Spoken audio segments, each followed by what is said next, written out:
안녕하세요. 뻔뻔한 복덕바입니다. 구독과 좋아요, 알림 설정, 회원가입 부탁드리겠습니다. 11,000가구, 이 정도 숫자면 상당히 수위가 많이 올라와 있는 거죠.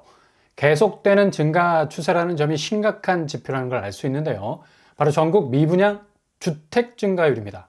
전체 63,000가구 정도로 집계가 돼 있고, 원래 미분양이라는 게 어느 정도 감소하고 사업을 진행하는 것이기 때문에 여러모로 피해갈 수 없는 핸디캡을 줄 수가 있는데요. 근데 방금 전에 말씀드린 11,000가구는 아주 의미 있는 수치가 될 수 있겠죠. 바로 준공 후 미분양, 그러니까 악성 미분양을 뜻하는데요. 전국적으로 준공 후에 도저히 잔여 물량도 해결되지 않는 숫자가 바로 10,000가구가 넘었다는 겁니다. 이건 거의 우주의 미아가 되는 격인데, 서울 같은 경우는 끝없이 잔여 물량 털기 위해서 무순위로, 그것도 전국을 대상으로 해서 돌리기 시작을 하면 어느 정도 해소되는 기미가 보입니다. 거의 1년 정도 이를 악물고 청약홈에 무순위 물량을 올려놓은 서울 물건들은 거의 해소가 되는 분위기인데, 문제는 지방 물량이 그렇지 않다는 거죠. 지방은 오히려 5% 정도 늘어나는 추세를 보이고 있어요. 1월 10일 날 나온 부동산 대책 중에 눈에 띄었던 것이 바로 미분양 주택에 대한 정책이었는데, 미분양 주택을 최초로 구입을 하면 주택수 산정에서 빼줘서 세제 혜택을 준다는 항목이 있었죠. 분위기가 좀 쌓였습니다. 지금 같은 시기에 아무리 세제 혜택 받는다 해도 미분양, 그것도 악성 미분양 집을 산다는 것은 굉장히 위험할 수 있는 일이죠. 그래서 누구든 접근하기가 어렵다. 손절, 아예 그냥 쳐다보지도 않는 파이가 되었습니다. 자칫 그 집 잘못 물리면 세제 혜택 받는 것보다 손실이 더 클 수 있는 부분이 있기 때문이죠. 상황이 이렇게 돌아가다 보니까 일시 대책은 그냥 눈만 멀뚱멀뚱한 영양가가 조금 떨어지는 대책이었다 볼 수 있겠죠. 이렇게 미분양, 또 악성 미분양이 나오는 이유는 바로 분양가 때문입니다. 올해 기본형 건축비가 다시 6개월 만에 올랐습니다. 이거 계속해서 기본형 건축비가 오르는 추세인데 3% 이상 오르고 있고요. 지난해에 이어서 올해도 맹렬하게 분양가는 위로 솟구쳐 오를 전망이네요. 택지비, 가산비, 건축비 합쳐서 특히 분상제 아파트 가격에 영향을 미치게 되는데, 올해 특히 강남에서 분상제 아파트들이 쏟아져 나오게 되죠. DH 에델루이 245가구, 그리고 레미안 원펜타스 640가구 정도, 레미안 레벤투스 300여 가구, 레미안 원페를라 1097가구, DH 방배 3000가구, 청담리에 1200가구 정도 나오게 됩니다. 거의 강남 분양의 원년이 될 만큼 엄청난 규모로 쏟아지게 되는데, 문제는 이렇게 때깔 좋은 강남 분양이라고 해도 돈이 문제. 워낙에 상급지, 원탑 입지라는 캐릭터를 가지고 있는 터라 이런 데는 기본적으로 분양가가 평당 5천에서 6천이 넘어갈 건데, 그러나 분양가 상한제가 적용이 된다는 이점이 있겠죠. 근데 좀 전에 말씀드린 것처럼 기본형 건축비가 분상제 지역에 적용이 되기 때문에 알짜없이 여기에서 쏟아져 나오는 분양가들 거의 서로 간에 기록경신하게 될걸. 서로 분양가를 밟고 일어서려고 부단히 더 노력을 할 겁니다. 문제는 더 심각한 게 바로 이렇게 분양가를 어느 적정 수준에서 치고 나오면 이해가 될 수가 있는데, 바로 건설사들이 지금 엄청난 자금 압박이라는 상황을 맞이하고 있어서 기본형 건축비 이왕에 오른 김에 바로 이 부분을 저격, 특히 최근에 현대건설이 부산 범천 재개발 사업 공사비를 3년 새 72% 증액 요구하면서 뒤로 자빠지죠. 이 정도 수준이면 조합 간의 갈등이 빚어지고 있는데, 건설사 입장에서도 지금 원가 상승분 고려해 줄 걸 요구한 거고, 조합은 이를 절대 받아들일 수 없다는 취지고, 강대강의 대응이 계속해서 이어질 것으로 보입니다. 이렇게 되면 총 사업비가 4천억이 넘는 엄청난 개발 규모인데, 증액건까지 합쳐지게 되면 이거 감당이 불감당이 될 것 같아요. 그리고 잠실 레미안 아이파크 역시도 공사비 증액 요구받았고요. 평당 최초 공사비 평당 510만 원 정도에서 지금 거의 900만 원까지 올라서고 있습니다. 대조 1구역 역시도 공사비 지급 문제로 인해서 지금 공사가 중단이 된 상태. 그리고 GS건설도 상계주공 5단지 공사비 증액 문제로 계약이 해지게 되는 사태까지 번지고 있습니다. 삼성물산도 잠실 진주 아파트 재건축 사업장에 대해서 공사비 증액 문제로 갈등이 벌어지고 있죠. 이거 정비사업 모든 단지가 이런 상황에 있다고 보시면 되겠습니다.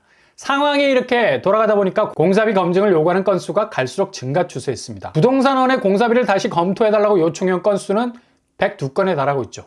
아마 이 수치는 계속해서 증가가 될 겁니다. 이렇게 지금 부동산 시장은, 특히 건설 현장은 살벌하다. 왜냐?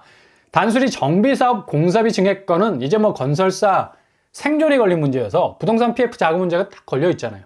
세월 좋았을 때야 건설사들 깃발만 꽂으면 분양 완판됐는데, 이제 초반에 말씀드린 미분양, 그것도 해결이 안 되는 악성 미분양이 터져 나오고 있어서 현장에서 자금을 수혈할 수 있는 길이 막히고 있습니다. 이렇게 되니까 뭐 악다금리로 이를 악물고 기본형 건축비 올라가고 원가 상승분을 최대 반영해서 자금난을 극복해 보겠다는 자구책이 나오는 건데, 이건 뭐 현장 정비사업 조합이 휘청거릴 정도로 증액분이 너무 뭐 세게 휘돌아 나오니까 등 뒤에 숨겼던 펀치 지대로 맞고 쓰러지는 거죠.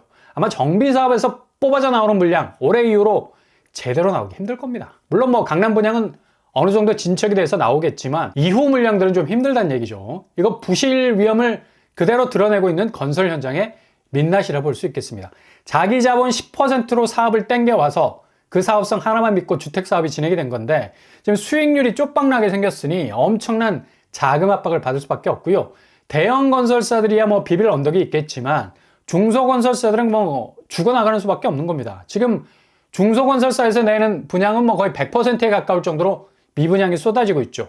아무리 심혈을 기울여서 분양을 내도 실적이 거의 위태위태 흔들거릴 정도의 자금 회수가 불가능할 정도로 악성 미분양 상태로 들어가게 되고요. 이건 그냥 거의 혼수 상태죠. 그러니 갈수록 금융권의 건설사들이 갚지 못하는 돈이 적체. 당초 금융위기 당시 전 부동산 PF가 100조 원 수준이었는데 지금 뭐 200조 가까이 2배가 늘었습니다.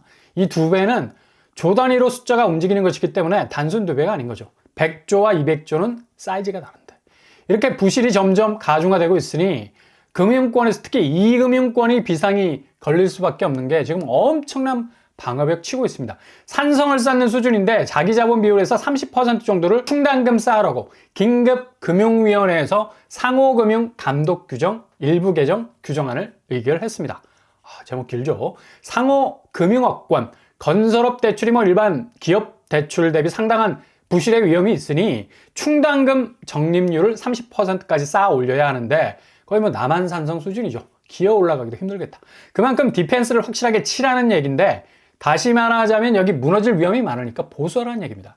이렇게 되면 상호금융권은 수익률이 훅 떨어질 수밖에 없죠. 왜냐? 자기 자본 비율 중에 30%뚝 떼서 여하튼 뭐 방어막 치려고 자금을 30% 쌓아야 되니까 자본을 뭐 인위적으로 할당을 해놔야 되는 겁니다. 그러니 난리가 난 거죠. 신협, 농협, 수협, 산림조합 등등 이금융권은 앞으로 자금을 분산해서 효율적으로 수익을 창출할 수 있는 범위가 엄청나게 좁아지게 생겼습니다. 이게 단지 이금융권만 해당되는 얘기가 아니죠. 한국은행이 긴급 발표한 시중은행의 부동산 PF 대출 2022년 말 기준으로 30조 원 수준이고요. 증권사, 여기도 심각하죠. 당초 3조 원 수준이었는데 27조까지 불어났어. 뭐 7배 수준 넘어갑니다. 보험사, 더 심해 5조 원 규모에서 지금 44조 원 규모 수준입니다. 이렇게 7배에서 10배가 급증을 한 건 그동안 집값 엄청나게 올랐거든요. 그 상승분 죄다 뭐 수익이 될 수 있으니까 이렇게 금융권에서 공격적인 대출을 해준 겁니다. 지금 부동산 PF 문제 뭐 예전에도 비슷한 우려가 계속 있어 왔는데, 심각한 부분이 뭐냐면 과거에는 분양이 안 돼서 수익률 떨어지는 것으로 끝이었는데 이제 뭐 건설사가 땅을 사고 덩그러니 그 땅만 방치한 채 사업을 추진하지 못한다는 데 있죠. 한마디로 분양까지 가지 못한다는 겁니다. 텐트 쳐야 하는데 폴대가 다 빠져버렸으니까 사업성이라는 게 제대로 설 수 있겠습니까? 미분양 문제를 넘어서서 이제 뭐 아예 사업이 스타트하지 못하는 부실이 터져 나오게 된다는 얘기죠. 그래서 지금 땅만 가지고 미적미적 부실이 난 자금 어떻게 해결할 기미가 안 보인다는 얘기입니다. 예전에야 뭐 미분양 물량 통경매로 넘겨든 어떻게든 현금화하면 됐는데 이제 뭐 사업 자체가 되지 않으니까 이걸 담보로 잡고 있는 은행이 경매로 넘긴다 해도 그 땅을 누가 사줄 거며 사업성이 이미 좋지 않다는 걸 안다면 누구도 그 땅을 부지로 다른 사업을 일으키기 되게 어려울 겁니다. 그래서 지금 부동산 PF 문제가 정말 심각하다는 얘기고 이건 뭐 터지지 않을 수 없다. 아무리 정부에서 그 땅을 다 사주고 해서 다른 용도로 불화한다 해도 그것도 대폭 가격을 할인한다는 전제하에서요. 이미 수요가 다 간파를 했습니다. 사업이 되지 않은 쪽은 쳐다도 보지 않을 겁니다.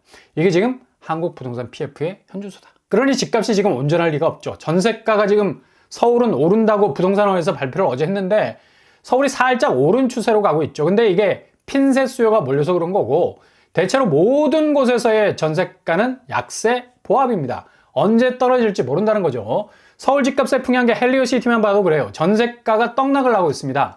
30평대는 고점 대비 6억 이상 하락하고 있습니다. 43% 하락. 그리고 40평대는 거의 10억 이상 떨어지고 있죠. 여기도 40% 이상 하락. 거의 뭐 대참사 수준의 전세가로 볼 수가 있습니다. 이거 앞으로 헬리오시티 매매가 어떻게 될지 그 선제지표, 아주 분명한 선제지표로 나타나고 있다는 얘기죠. 미분양 적체, 건설사 자금 유동성 위기, 금융권 유동성 빨간불, 이런 내재적인 불안 요소는 더욱 서울의 집값을 끌어내리되, 일단 전세가부터 견고하게 매매가가 버티는 것 같아 보이는 것들, 내부적인 이 전세 균열을 점차적으로 만들어 나가고 있는 것을 볼 수가 있습니다. 정말 앞으로 서울 집값 하락세, 그리고 전국 집값 하락세 드라마틱 할 수 있을 것 같습니다.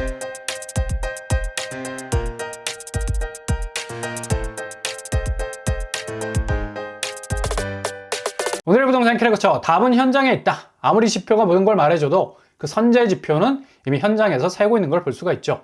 집값이 봄이 오면서 아주 드라마틱하게 펼쳐지게 될 것으로 보입니다. 서울의 대장단지들 움직임 심상치 않네요. 잘 지켜보실 수 있길 바랍니다. 오늘도 응원합니다. 여러분의 길이 꽃길만 되실 수 있길 바랍니다. 이상으로 뻔뻔한 복독방을 마치겠습니다. 구독과 좋아요 부탁드립니다. 감사합니다.